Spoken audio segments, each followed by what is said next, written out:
O Observatório Grupo Farm Brasil Inovação e Acesso em Saúde apresenta uma série de entrevistas com personalidades que foram essenciais para a criação e representatividade do setor de saúde pública no Brasil. O nosso convidado de hoje é o empresário Dante Alário Júnior, fundador do Grupo Farm Brasil em 2011, vice-presidente do Conselho Administrativo do Grupo Farm Brasil entre 2020 e 2022, fundador e ex-presidente da Alifar, Associação Latino-Americana da Indústria Farmacêutica, além de presidente técnico-científico da Biolab Santos Farmacêutica e sócio da Origem Biotecnologia. Dante, que é formado em Ciências Farmacêuticas pela Universidade de São Paulo, sempre buscou aliar a pesquisa e a inovação com suas atividades práticas no meio empresarial. No começo dos anos 1970, desenvolveu atividades para a produção das primeiras vacinas antibacterianas em vivo no Brasil. Ele também é o responsável pela formulação da primeira ampicilina em suspensão oral pronta para uso no Brasil. É um prazer recebê-lo aqui, Dante. Você é considerado uma das principais lideranças da indústria farmacêutica do Brasil e vem provocando e conduzindo importantes debates e reflexões para o setor. Nesse contexto, como você avalia a trajetória da indústria nos últimos anos? Bem, eu diria para você que o Parque Fabril nacional farmacêutico evoluiu muito nesses últimos anos. A evolução foi realmente alguma coisa, principalmente nos últimos 10 anos, 10, 12 anos, essa evolução aconteceu de uma forma bastante rápida, ágil, e a indústria nacional se posicionou muito bem nessa evolução. Antes, há 10 anos atrás, você tinha entre as 20 primeiras indústrias farmacêuticas do país, você tinha apenas 2 que figuravam nesse ranking.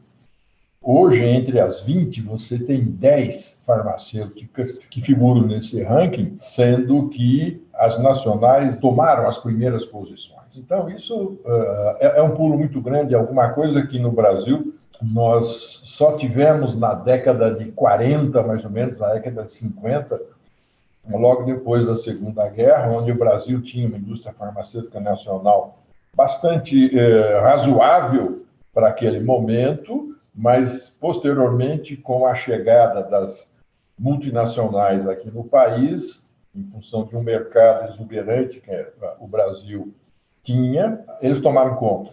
Essa é a grande verdade. E nesses últimos 12 anos, mais ou menos, houve exatamente a inversão. Veja, você tinha, então, até 10, 12 anos atrás, você tinha os nacionais que faziam os produtos similares, né? Posteriormente vieram os genéricos, né? E foi uma oportunidade muito bem aproveitada pelas empresas nacionais. Não é que os genéricos foi uma evolução dos similares, mas eles obrigavam que você seguisse determinadas regras mais exigentes. Você era obrigado a fazer esses testes para que o seu produto fosse considerado igual àquele de referência, que normalmente era das multinacionais. Esse foi um avanço e eu diria que nos últimos anos o avanço foi maior, porque a indústria entrou, né, demorou, mas ela enfim, se conscientizou da necessidade da inovação. Ou seja, percebeu com toda clareza que a única forma que ela tinha de crescer era através da inovação. Tá? Então, esses últimos anos, a indústria nacional é quem vem aplicando muito em inovação. Eu diria para você que numa média entre 6 a 10%, varia de empresa a empresa e varia ano por ano, dependendo do número de produtos que você tenha em desenvolvimento, mas de 6 a 10% do seu faturamento líquido é hoje investido em inovação. Esse é o estágio que a indústria nacional, principalmente na inovação incremental, esse é o estágio que a indústria farmacêutica nacional está. Nesse contexto que você acabou de citar, em que a inovação vem prevalecendo, como que você avalia a criação e o significado da criação e da atuação do Grupo Farm Brasil? O Grupo Farm Brasil foi extremamente importante porque nele se reuniram as empresas nacionais que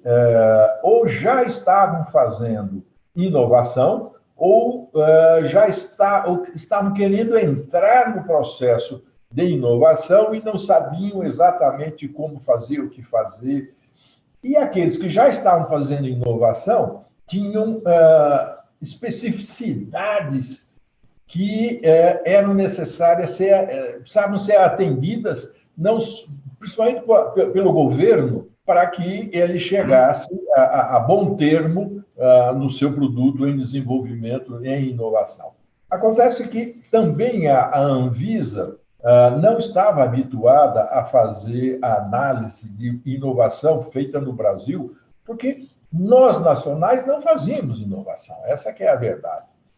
A inovação que havia vinha de fora e já vinha devidamente analisada pela agência do país, né? Então, quando chegava aqui, a Anvisa fazia evidentemente, estudava todo aquele dossiê apresentado, etc., e julgava, né? Mas essa era um julgamento que eu diria para você mais fácil de ser feito, porque, de alguma forma, ele já vinha lá de fora. Então, a Farmabrasil preencheu esse vácuo que existia, ou seja, os nacionais necessitavam de estrutura, de infraestrutura para que suas inovações tivessem mais agilidade, e tudo isso foi levado para dentro da Farmabrasil, como sendo necessidades desse grupo de empresas, e a Farmabrasil foi quem nos representou junto aos órgãos governamentais. Então, esse foi o trabalho que a Farmabrasil teve inicialmente e o mérito de ter desbravado, porque nada disso havia aqui no país, e foi um trabalho bastante árduo, eu diria. Aliás, está sendo, porque ele não terminou ainda. A Farmabrasil continua pleiteando pelos seus associados necessidades outras que ainda não foram atendidas, que esse é o mérito que mais visualmente você percebe dentro da Farmabrasil. Mas a Farmabrasil não é só isso. A Farmabrasil tem toda uma atuação política, um posicionamento junto aos órgãos governamentais, junto aos ministérios, que não é mais um posicionamento técnico como esse que eu lhe falei, que é de ponto de vista bastante prático, esse já é mais político, se tornar a entidade de referência para os órgãos governamentais quando se fala em indústria farmacêutica nacional e, principalmente, quando se fala em inovação de produtos aqui no Brasil. A pandemia deixou claro aí que a inovação é fundamental para o desenvolvimento da indústria farmacêutica, seja no Brasil, seja no exterior, né? Considerando aí a sua experiência, o que você avalia que são os principais desafios a serem enfrentados pelo setor nos próximos anos? E aí, considerando também que o governo já deixou claro, o atual governo, a importância estratégica do complexo econômico industrial da saúde. Não é que a pandemia criou, né, novas possibilidades. Na verdade, ela adiantou, ela acelerou uma série de fatos, de acontecimentos, e isso fez com que todo o processo criasse uma agilidade bem maior. Então, você tem ainda muita coisa a ser feita aqui no Brasil, que eu diria que ela acontece independente de pandemia, ela tem que acontecer. Eu lhe falei da necessidade que a indústria tinha e ainda tem de ter uma melhor infraestrutura. Isso é fundamental para nós, para aqueles que querem fazer inovação. Sem essa infraestrutura, e quando eu falo infraestrutura, eu não estou falando apenas daquela parte relativa à parte industrial, dentro da empresa, porque essa nós estamos fazendo. Mas há uma outra infraestrutura que é de testes em animais, testes de segurança, enfim, que é feito fora da empresa. E, de uma forma geral, isso é feito no exterior, né? E o ideal seria que tivéssemos condições de executá-los aqui. E normalmente não é a indústria quem faz isso. Isso é feito fora, a indústria terceiriza isso. Então, você necessita desse tipo de atendimento e ter essas condições mais atuais, de tal maneira que você consiga fazer a maior parte do desenvolvimento de uma inovação, de um produto, aqui dentro do país. Não que nós, com isso, queiramos ter uma atitude xenofóbica de que tem que ser feito aqui, não é nada disso. Tem coisas que ainda se deve fazer lá fora, até porque são produtos, por serem inovadores, você provavelmente esteja mirando o mercado lá de fora. Porque o mercado brasileiro, no contexto mundial, ele é mais ou menos 2% do mercado mundial. Ou seja, quase nada. O grande mercado está lá fora. E então você fazendo uma série de testes lá fora, já atende aos requisitos para obter o registro nos outros países para onde você for exportar. Porque produtos assim inovadores são aqueles que te abrem a possibilidade de você internacionalizar mais rapidamente. A internalização, ela se dará com muito mais facilidade se você tiver produtos que lá fora ainda não existam. Ou seja, você é dono de uma patente, que só você tem aquele produto. Isso lhe abre.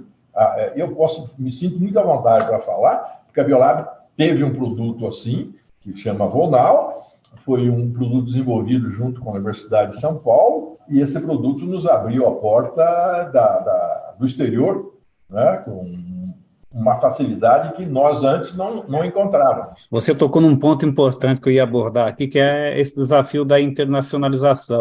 Aproveitando que você falou disso, o que é necessário para destravar esse processo de internacionalização da indústria farmacêutica nacional? E, além disso, por que é importante para o Brasil abrir esse caminho para a internacionalização? Como eu estava lhe dizendo, nós somos 2% do mercado mundial, o Brasil, então, a internacionalização, até para crescimento e sobrevivência da indústria nacional, é fundamental que você vá para fora. Mas sempre aquilo, para você fazer o mesmo que eles fazem lá fora, né, você não tem nenhuma vantagem competitiva. Você faz o mesmo que os outros países fazem. Então não adianta. O que te dá vantagens reais?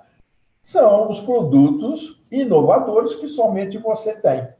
Isso te abre todo um mercado, toda uma possibilidade que você não tinha antes. Então, a internacionalização, hoje você tem empresas nacionais, algumas que já estão praticamente por toda a América Latina, mas não com produtos inovadores. Então, eles sofrem a dificuldade de quem vai para fora, mas que não tem novidades para apresentar. Quando você fala em internacionalização, através de produtos que somente você tem, isso lhe dá uma vantagem competitiva enorme. Então, aí fica a importância da internacionalização. Pelo tamanho do mercado que você tem lá fora, você leva para lá aquilo que eles almejam, ou seja, produtos que no país deles não tem.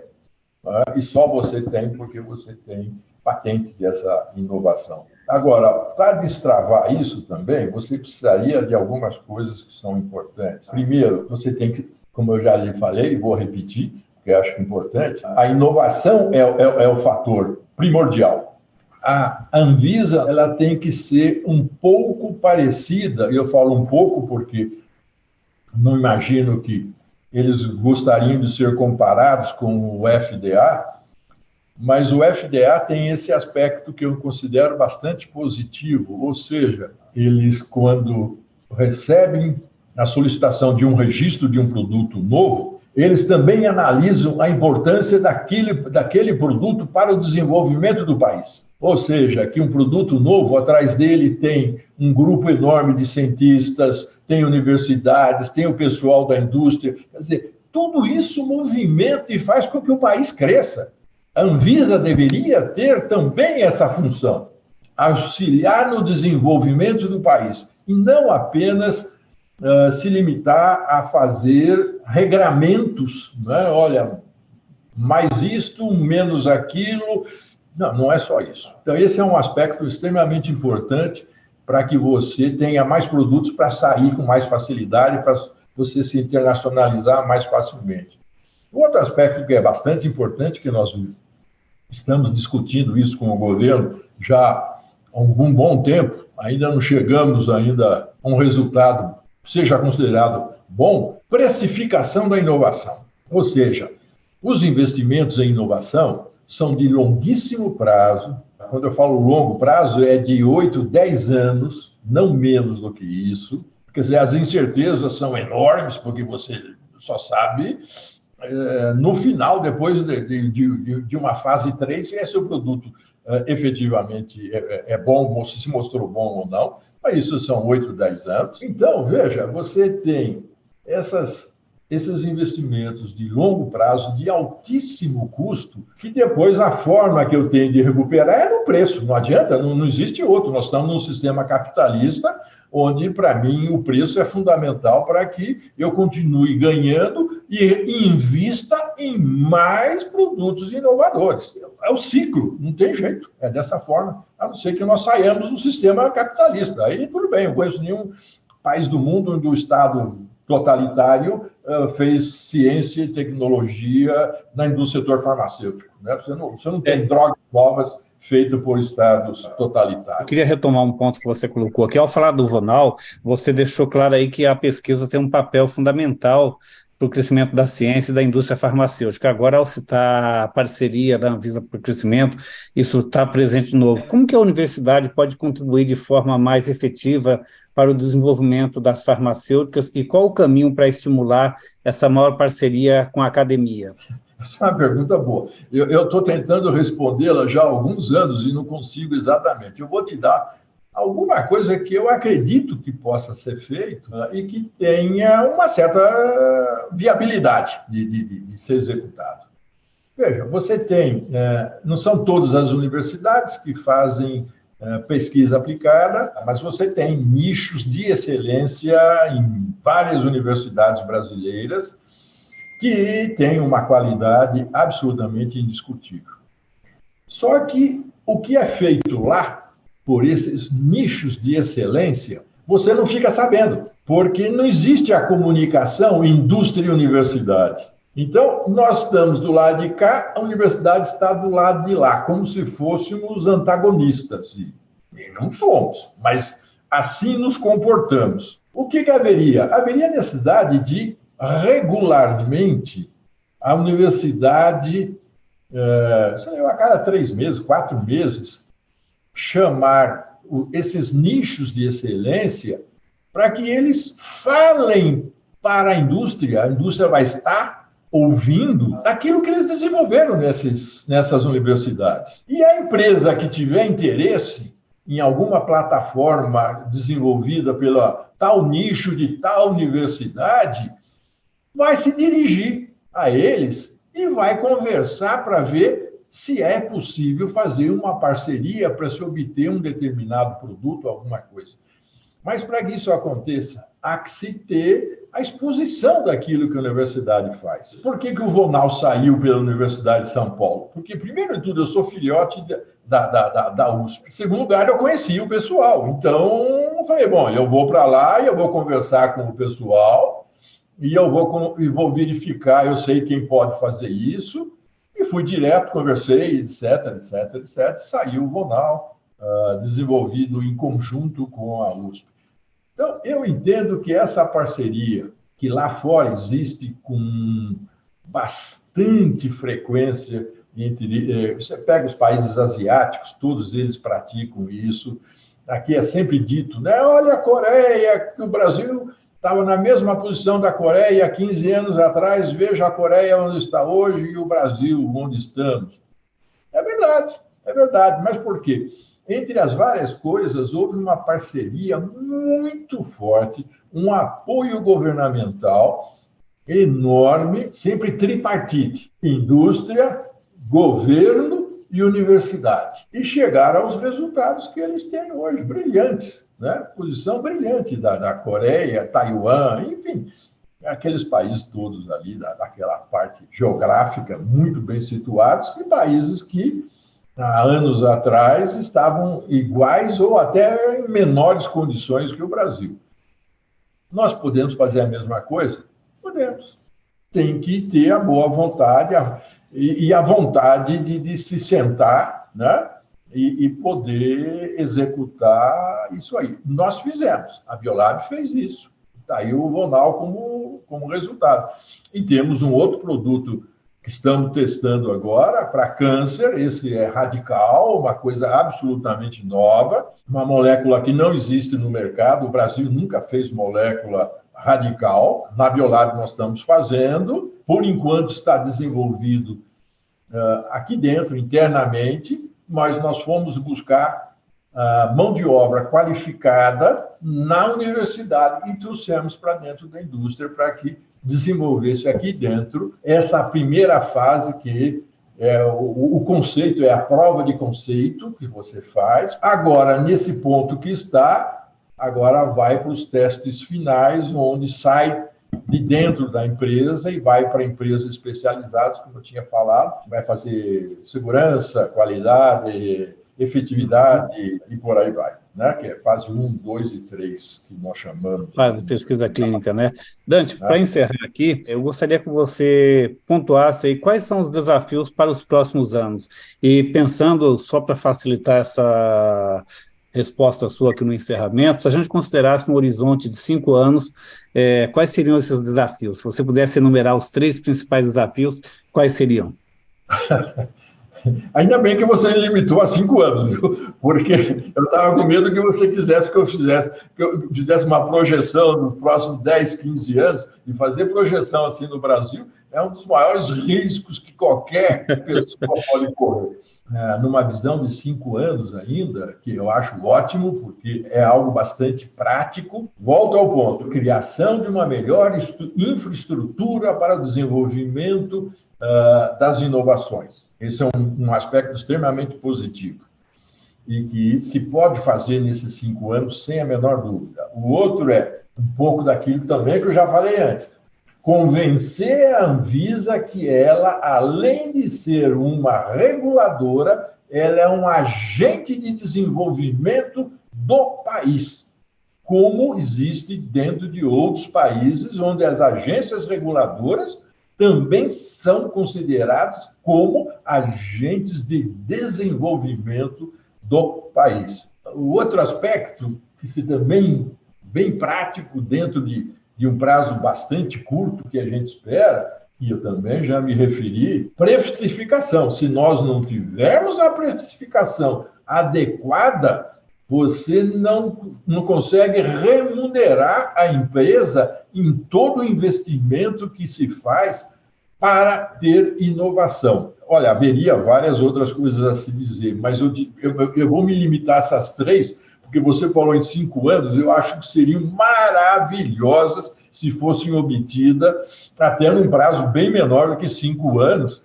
E eu lhe diria com toda a tranquilidade, são coisas muito viáveis de serem feitas. Não é pensar de forma, idealmente daqui a 10, 15 anos. Não, são coisas para já que podem ser feitas pelas agências. Eu diria para você que a Anvisa hoje é diferente da Anvisa de 10, 12 anos atrás. Então, é mais fácil você conversar com a Anvisa de hoje. A precificação, todo mundo consegue entender que os gastos são enormes na pesquisa e que ela tem que ser remunerada até para que se forme um ciclo de retorno do dinheiro para que eu aplique em mais outras pesquisas. Então, eu me limitaria a essas 3. Eu estou saindo da indústria, eu sairia contentíssimo se esses 3 aspectos fossem alcançados num curto prazo. Ficamos por aqui. Mais uma vez, Dante, muito obrigado. Disponha.